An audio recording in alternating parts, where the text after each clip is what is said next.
Attached. By J. Wdowski. Copyright 2025. Part 10. I cannot believe you are defending her. Annabelle wanted to scream, but knew to keep her voice below the music. It is not her fault.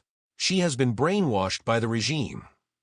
She is worse than that 6-year-old in the countryside. Annabelle clenched her jaw as she spoke.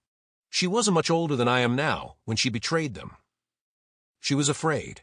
She feared they would come for her too. Corbin was torn between the two most important women in his world.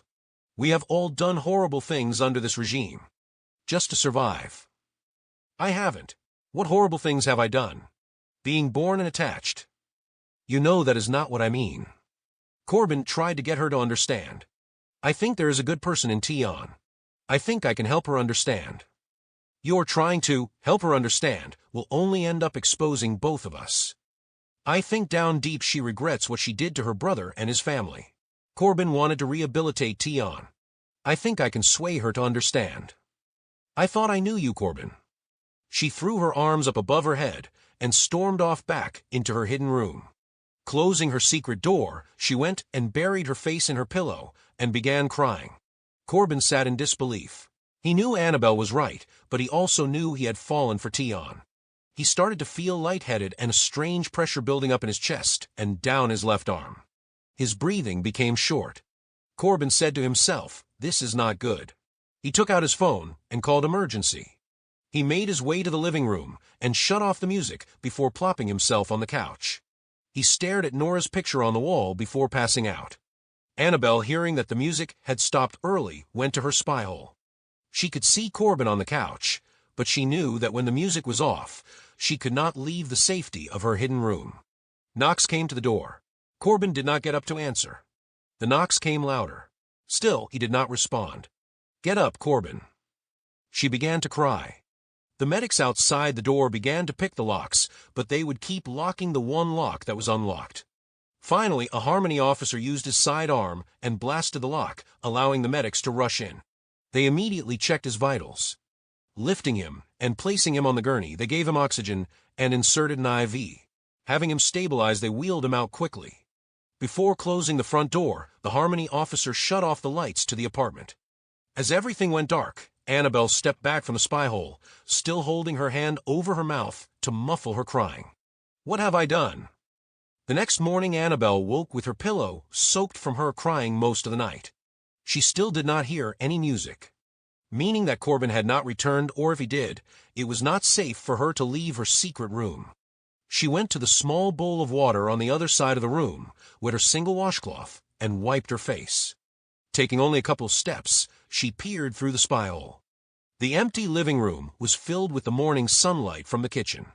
She was devastated. Was Corbin all right? There was nothing she could do but wait. She hoped that the medics were able to get to him in time. That he is now fine, recovering in a clean hospital room, being taken care of by the best doctors in the city, and being looked over by attractive young nurses. She tried to comfort herself that they were all excited they were caring for the war hero, Prime Sergeant York. He'll be home soon. Corbin has been through much worse than an argument with me. She tried to reassure herself. That afternoon, she heard someone at the door. It was Tion with the building manager. She went to Corbin's room, while the building manager replaced the lock on the front door. Annabelle watched him work silently and thought, is he preparing the apartment for a new tenant? By the time he finished changing the lock, Tion emerged from Corbin's bedroom with one of Corbin's suitcases. The building manager handed her the key to the new lock. Will Prime Sergeant York recover? He is in intensive care. He is still at risk, but with the blessing of Mother Gaia, he still has a chance. Tion began crying over the thought of losing Corbin. Annabelle bit down hard on her hand to stop her own sobbing from being overheard. That night the apartment was dark again. Corbin was still not back. She knew it was not safe for her to leave her room.